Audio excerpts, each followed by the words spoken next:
Assalamualaikum warahmatullahi wabarakatuh. Perkenalkan, nama saya Syahrul Nafali Putra dengan NIM 22338068. Baiklah, pada kesempatan kali ini izinkan saya mempresentasikan tugas presentasi dengan materi klasifikasi material teknik dengan dosen pengampu Pak Andrel Arafat. Sebelumnya, saya akan men-share poin-poinnya terlebih dahulu.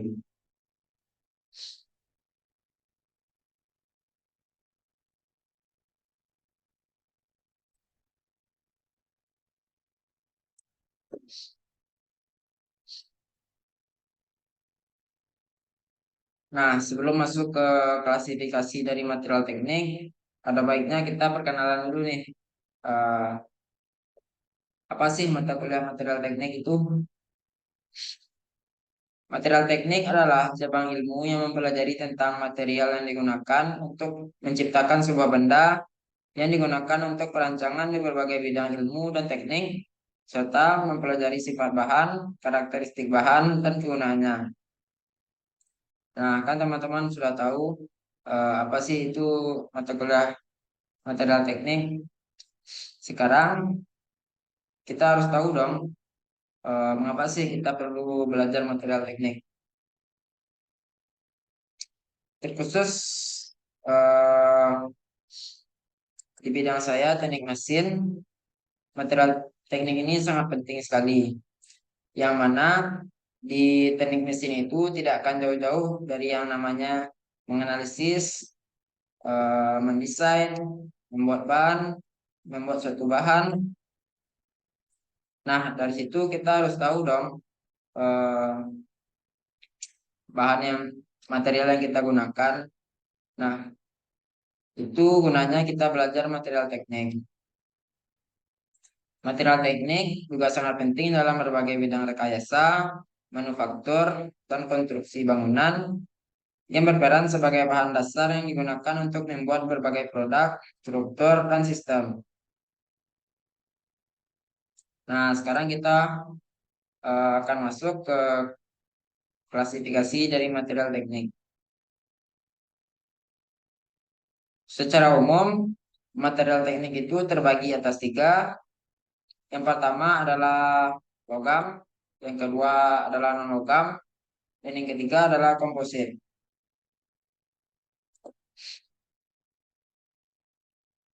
Logam juga terbagi atas dua. Yang pertama itu logam besi, dan yang kedua adalah logam bukan besi. Yang termasuk daripada logam besi yaitu baja karbon, baja paduan, dan baja tuang. Sedangkan yang termasuk pada logam bukan besi yaitu aluminium, tembaga, seng, dan nikel. Selanjutnya adalah material non-logam. Yang dimaksud dari non-logam itu sendiri yaitu keramik dan polimer. Dan yang terakhir adalah komposit.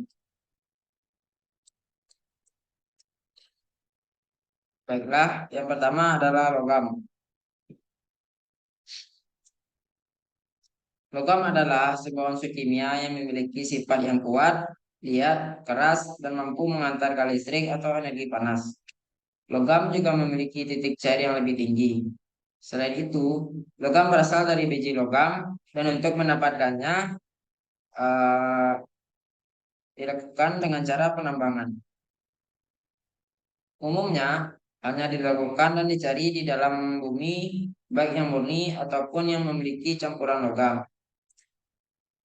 Biji logam ditemukan dalam keadaan murni, contoh yaitu emas, perak, dan platina.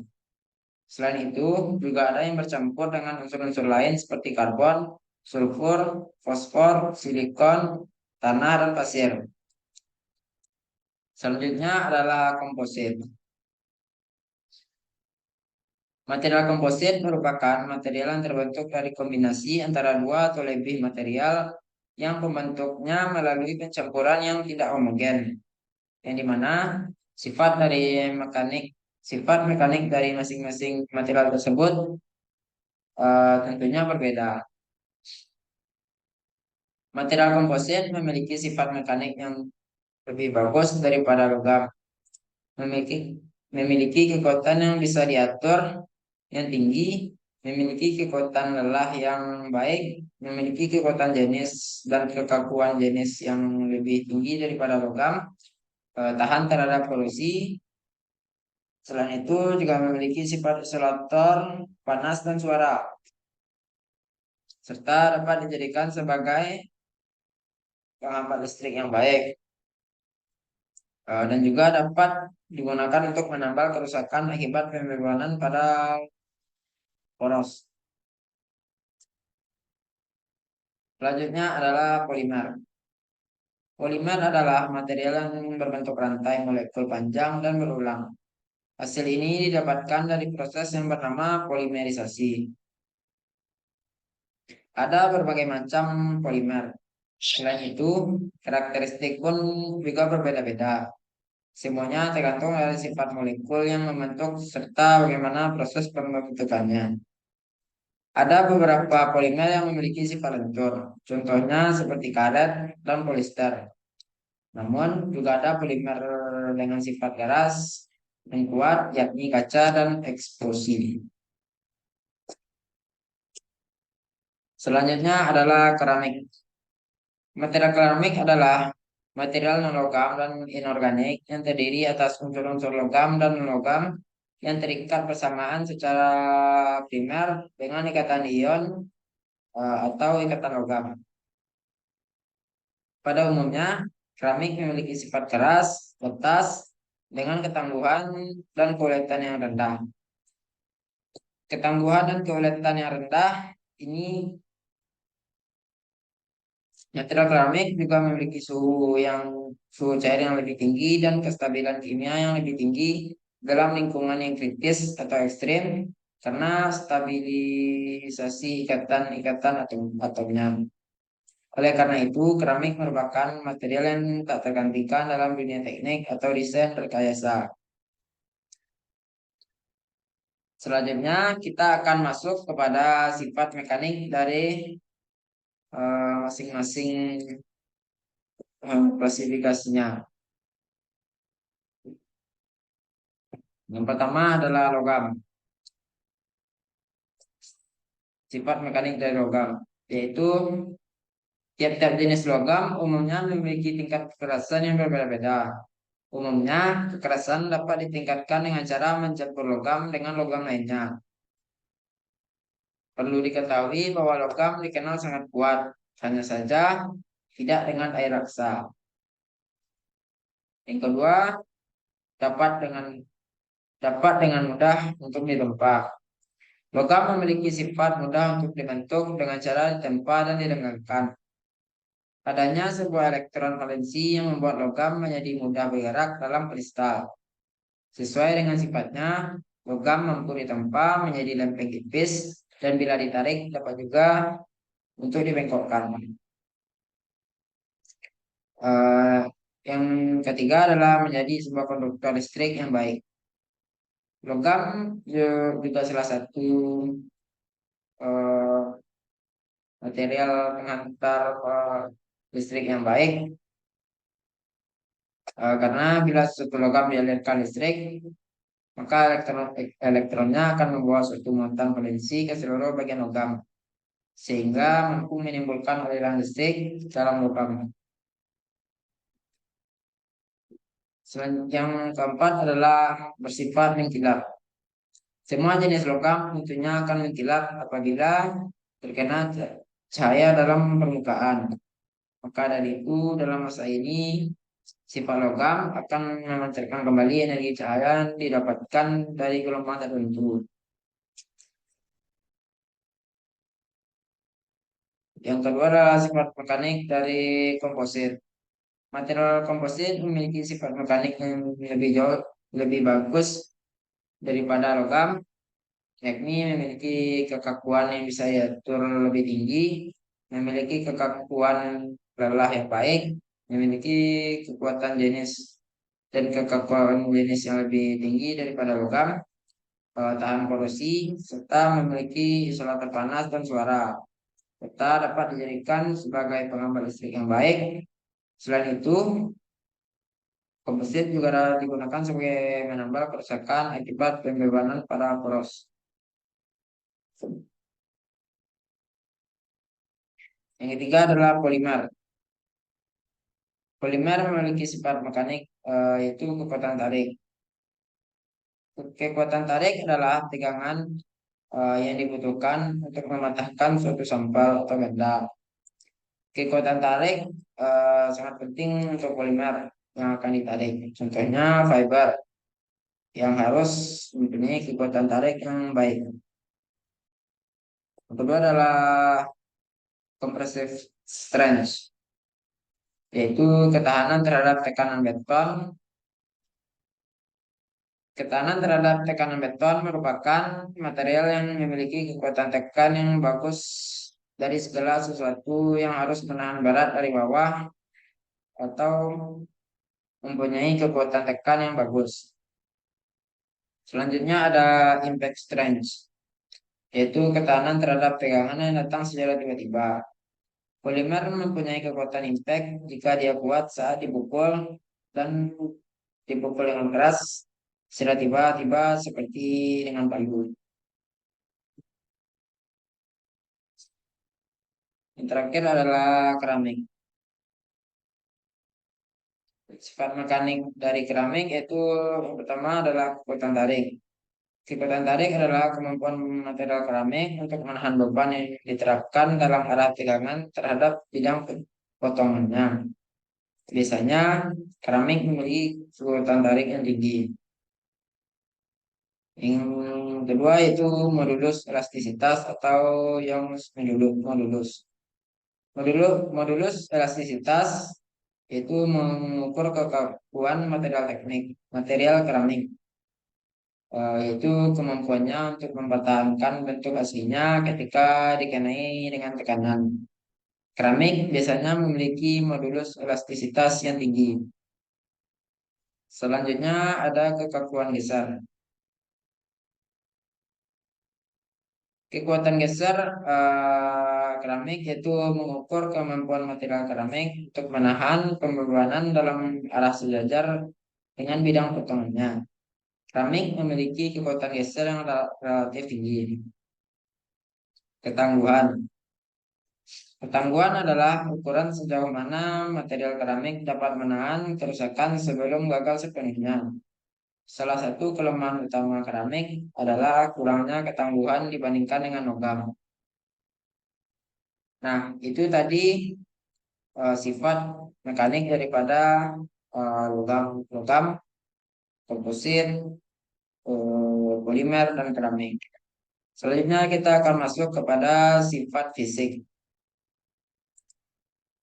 Pertama adalah sifat fisik logam. Di antaranya yaitu memiliki reflektivitas yang tinggi atau sering disebut dengan kilau logam. Selanjutnya mempunyai konduktivitas listrik yang tinggi yang bertambah dengan sering peningkatnya temperatur.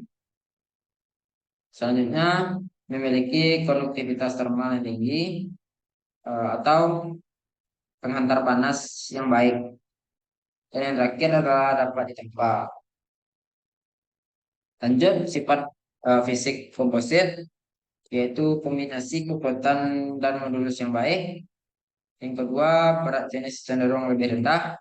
Yang ketiga, rasio kekerasan dengan berat dan modulus dengan lebih baik daripada logam. Yang keempat, nilai koefisien termalnya lebih rendah daripada logam. Yang kelima, mempunyai internal damping yang tinggi. Yang ketujuh, kekuatan statik yang cukup tinggi. Dan yang terakhir adalah konduktivitas panas dan listrik yang baik. Lanjut, sifat fisik polimer. Salah satunya yaitu tahan korosi dan kerusakan terhadap lingkungan yang agresif. Yang kedua, bersifat isolator yang baik terhadap panas dan listrik. Yang ketiga, berguna untuk bahan pemain khusus karena sifatnya elastis dan plastis. Dan yang terakhir, berat molekulnya besar sehingga kestabilan dimensinya tinggi.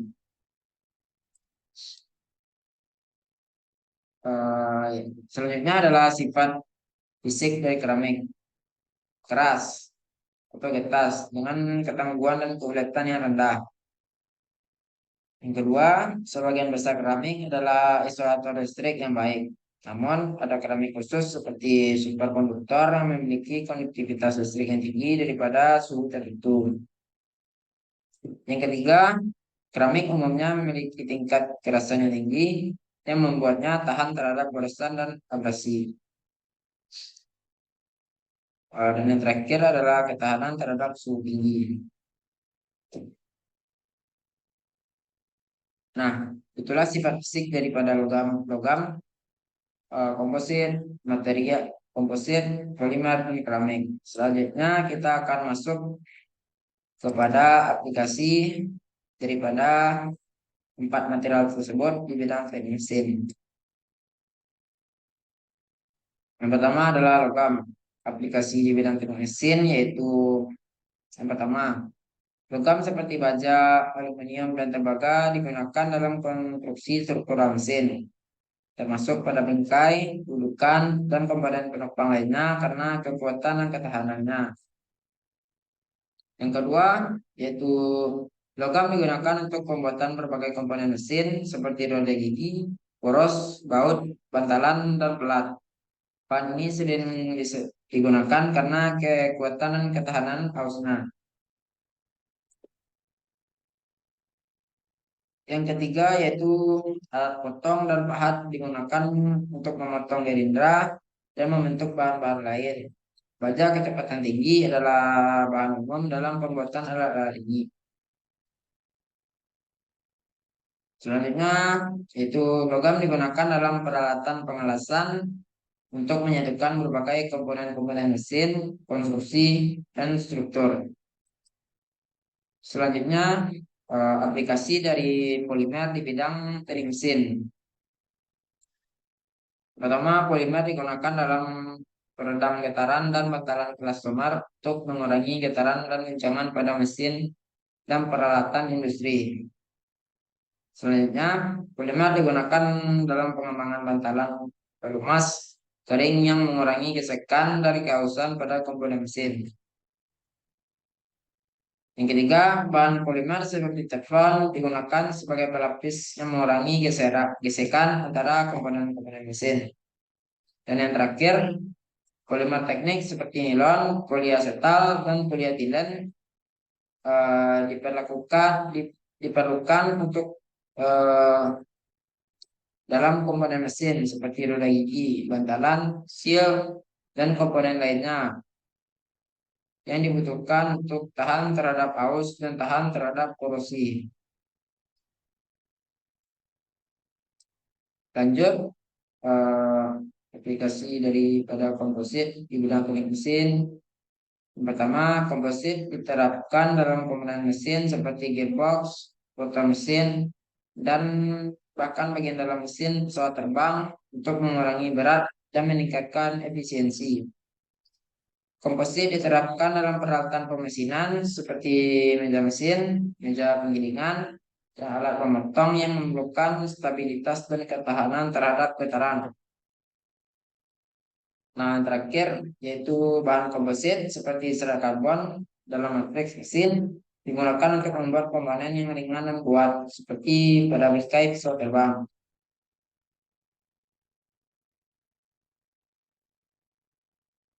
Selanjutnya, aplikasi daripada keramik di bidang teknik mesin. Pertama adalah keramik digunakan dalam pembuatan berbagai komponen mesin, termasuk komponen mesin pesawat terbang, komponen mesin jet, dan komponen mesin industri yang memerlukan ketahanan dan tahan terhadap suhu yang tinggi. Yang kedua, penggunaan keramik pada busi motor tujuannya membuat busi yang daya isolasi yang kuat ketika listrik mengalir dalam tubuh internal inti tembaga. Dan yang terakhir, serat keramik seperti karbon digunakan dalam pembuatan plat rem untuk mobil balap yang mengalami pemanasan intensif. Sekian presentasi dari saya. Jika ada pemaparan materi yang salah, Dan perkataan saya yang salah, saya mohon maaf. Saya akhiri dengan Assalamualaikum warahmatullahi wabarakatuh.